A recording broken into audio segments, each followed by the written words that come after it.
Hello friend, मैं आनंद राज आप सबको भी देखिए। आज हम बहुत इंपॉर्टेंट टॉपिक ले आए हैं। कोर्स 9 जो आपका असेसमेंट फॉर लर्निंग है, उसमें क्वेश्चन आता है कि किसी भी परीक्षण की या आकलन की वैधता, विश्वसनीयता और वस्तुनिष्ठता से आप क्या समझते हैं। बहुत VVI ये 3 टॉपिक है, वैधता, विश्वसनीयता और वस्तुनिष्ठता। किसी भी आकलन या परीक्षण में अवश्य रूप से होना चाहिए। तो आकलन दे, परीक्षण दे, यानी what is validity, reality and objectivity. समझे, बहुत इंपॉर्टेंट है और आपका एग्जाम में पूछा जाता है। समझे, तो देखिए प्रस्तावना में लिखा है, तीनों को समझेंगे। तीनों क्या होता है। प्रस्तावना में लिखा है कि हम जानते हैं कि वर्तमान समय की शिक्षा उससे पहले एक और चीज़ बता देते हैं कि B.Ed सेकेंड ईयर का आपको क्लास करना होगा या नोट्स लेना होगा। तो आप इस नंबर पर व्हाट्सएप करके नोट्स या क्लास ले सकते हैं 9576002401 पर, 9576002401 पर। तो चलिए आगे बढ़ते हैं हम लोग। देखिए प्रस्तावना में लिखा हुआ है, हम जानते हैं कि वर्तमान समय की शिक्षा प्रणाली बाल केंद्रित शिक्षा प्रणाली है, जिसमें बालक का आकलन करते समय उसके परीक्षण में वैधता, विश्वसनीयता एवं वस्तुनिष्ठता का गुण अवश्य रूप से होना चाहिए। यानी कहने का मतलब क्या हुआ कि देखिए कोई भी आकलन या आप टेस्ट परीक्षण करते हैं, जब तक ये तीनों गुण नहीं रहेगा तब तक आकलन सफल आपका हो ही नहीं सकता है। जैसे विश्वसनीयता हो गया, वैधता हो गया और वस्तुनिष्ठता हो गया। अल्बर्ट आइंस्टाइन का अकालन से संबंधित एक कथन भी है, स्टेटमेंट भी है कि हर बच्चा प्रतिभाशाली होता है उसका आकलन करने वाला अच्छा व्यक्ति हो, क्योंकि यदि आप किसी मछली का आकलन उसके पैर पर चढ़ने की कीजिएगा तो वह अपना पूरा जीवन यह मानकर जिएगी कि वह मूर्ख है। यानी कहने का मतलब क्या हुआ कि देखिए आकलन में हम 3 शब्द बोलते हैं, वैधता, विश्वसनीयता और वस्तुनिष्ठता। देखिए अल्बर्ट आइंस्टीन ने कहा था कि हर बच्चा प्रतिभाशाली होता है। यानी कहने का मतलब क्या हुआ कि हर बच्चा में कुछ ना कुछ टैलेंट होता है। समझे, तो बच्चा में जो टैलेंट है आप उसी का आकलन कीजिए। जैसे वस्तुनिष्ठता क्या होता है, वैधता क्या होता है, पढ़िएगा। और फिर आपका विश्वसनीयता आपका वस्तुनिष्ठता का मतलब होता है कि अपने व्यक्तिगत जो मनोवृत्ति है उससे हट कर किसी का आकलन करना। समझे, तो जब तक जो बच्चा का आकलन करने का जो तरीका है, जो उसके लिए जो बच्चा जिस चीज़ में टैलेंट है उस चीज़ का आकलन करके उसको एक मार्गदर्शन देंगे। तो वही करा है कि अब मछली का तो तैरने का मतलब आकलन होना चाहिए, तो उसको पैर पर चढ़ने का आकलन कीजिएगा तो वह अपने आप को हमेशा बुद्धू समझेगी। तो वही लिखा है, हर बच्चा प्रतिभाशाली होता है उसका आकलन करने वाला अच्छा व्यक्ति हो, क्योंकि यदि आप किसी मछली का आकलन उसके पैर पर चढ़ने के कीजिएगा तो वह अपना पूरा जीवन यह मानकर जिएगी कि वह मूर्ख है। अब आते हैं लिखा, अर्थात जब भी हम बच्चों का आकलन करें तो हमारे आकलन में विश्वसनीयता, वैधता और वस्तुनिष्ठता का गुण होना चाहिए। जैसे मान लीजिए आप 6 क्लास का क्वेश्चन के आकलन कर रहे हैं तो आप 6 क्लास का ना क्वेश्चन पूछिएगा। आप पढ़ने लगिएगा 10th क्लास का तो बच्चा तो हम समझेगा हमेशा कि हम कुछ जानवे नहीं करते हैं। मछली का गुण है तैरने का, आप उसमें कर लीजिएगा पैर पर चढ़ने का गुण, तो क्या हो जाएगा कि आप बच्चा भी समझेगा कि हम कुछ नहीं जानते। अब आते हैं, तब आपका हमारा आकलन अच्छा होगा। अब आते हैं वैधता क्या होता है। तो लिखा है, यदि कोई परीक्षण उस गुण का मापन करता है जिसके लिए उसे बनाया गया हो तो ऐसे परीक्षण को वैध परीक्षण कहेंगे। यानी कहने का मतलब क्या हुआ कि आप 7 क्लास के लिए क्वेश्चन बनाए हैं तो आप 7 क्लास के बच्चों का परिमापन कीजिएगा तो वैध माना जाएगा। आप 8 क्लास पर कीजिएगा तो वैध हो जाएगा, 6 क्लास पर कीजिएगा वैध हो जाएगा। तो वही लिखा है, यदि कोई परीक्षण उस गुण का मापन करता है जिसके लिए उसे बनाया गया है, 7 क्लास के लिए बनाया था आपको 7 क्लास पर ही मापन करना होगा, तब ऐसे परीक्षण को वैध परीक्षण कहते हैं और परीक्षण के इस गुण को वैधता कहते हैं। हम ये भी जानते हैं कि किसी भी परीक्षण का निर्माण किसी न किसी उद्देश्य को ध्यान में अब हम मान लीजिए हम 6 क्लास के लिए क्वेश्चन में, तो 6 क्लास के बच्चों का हमको आकलन करना, मूल्यांकन करना है, एक है ना उद्देश्य। तो हम ये भी जानते हैं कि किसी भी परीक्षण का निर्माण किसी न किसी उद्देश्य को ध्यान में रखकर किया जाता है। जब वह परीक्षण उस उद्देश्य का मापन करता है तब हम कह सकते हैं कि वह परीक्षण क्या है, वैध है। फ्रीमैन ने वैधता को परिभाषित करते हुए कहे हैं कि वैधता उस मात्रा को व्यक्त करता है जिस मात्रा में परीक्षण उस लक्ष्य को मापता है जिसके लिए उसे बनाया गया उस लक्ष्य को मापता है, वो वैध होगा आपका। परीक्षण वैधता का परीक्षण उद्देश्य से घनिष्ठ संबंध होता है, यानी जो उद्देश्य है उसकी प्राप्ति हो गया तो हम कहेंगे वैध क्वेश्चन है।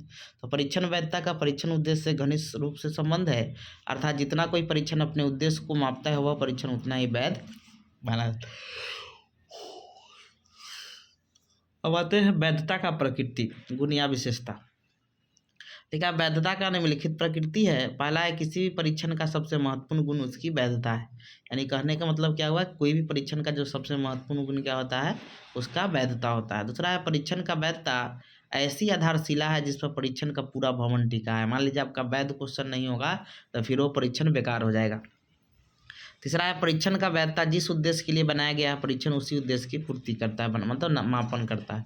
आगे है परीक्षण वैधता का परीक्षण के उद्देश्य से घनिष्ठ संबंध है, दोनों में गहरा रिलेशन है। पांचवा है किसी परीक्षण की वैधता इस बात की सूचक होती है कि उसमें अस्थायी त्रुटि कितना है, मतलब वैध हो गया तो त्रुटि कम होगा, अवैध हो गया तो त्रुटि ज़्यादा है। अब आते हैं वस्तुनिष्ठता, ऑब्जेक्टिविटी। लिखा है वस्तुनिष्ठता का समान अर्थ है कि एक परीक्षण को कितने भी परीक्षकों, मतलब जो एग्जाम कर लेते हैं या चेक करते हैं, के द्वारा संपन्न कराया जाए, लेकिन परिणाम का फलांकन सदैव स्थिर होना चाहिए। यानी आप कहने का मतलब आप जो भी मतलब आपका सामग्री है एक परीक्षण को मतलब कितने भी आप परीक्षकों के द्वारा संपन्न कराइएगा तो, लेकिन उसका जो फलांकन है समझे, जो उसका रिजल्ट है वो सदैव स्थिर होना चाहिए। अर्थात किसी परीक्षण की वस्तुनिष्ठता से तात्पर्य है कि परीक्षण के फलांकन के समय परीक्षक के व्यक्तिगत प्रभाव के न पड़ने से है, मतलब उस पर अपना व्यक्तिगत प्रभाव न पड़े। यानी एक ही परीक्षक के फलांकन यदि एक से अधिक परीक्षकों के द्वारा कराया जाए तो फलांकन समान हो तो यह परीक्षण वस्तुनिष्ठ होगी। जैसे यदि एक वस्तुनिष्ठ परीक्षा में रमेश 40 अंक आता है, यदि उसका फलांकन चाहे 100 परीक्षकों से भी करवाया जाए तो फलांकन 40 ही रहेगा, तो कहा जाएगा कि वो परीक्षण वस्तुनिष्ठ। यानी कहने का मतलब क्या हुआ कि रिजल्ट जो होना चाहिए व्यक्ति, आप मान लीजिए व्यक्ति विशेष पर नहीं बदलना चाहिए। जैसे बिहार की राजधानी पटना है तो पटना है, कोई भी व्यक्ति बोलेगा, तो ये वस्तुनिष्ठ प्रश्न है, वस्तुनिष्ठता है इस क्वेश्चन में। अगला है डगलस एवं हॉलैंड ने वस्तुनिष्ठता को परिभाषित करते हुए कहा है कि वस्तुनिष्ठ परीक्षण का उद्देश्य परीक्षक के द्वारा व्यक्तिगत तत्वों से प्रभावित हुए बिना अंक प्रदान करना है।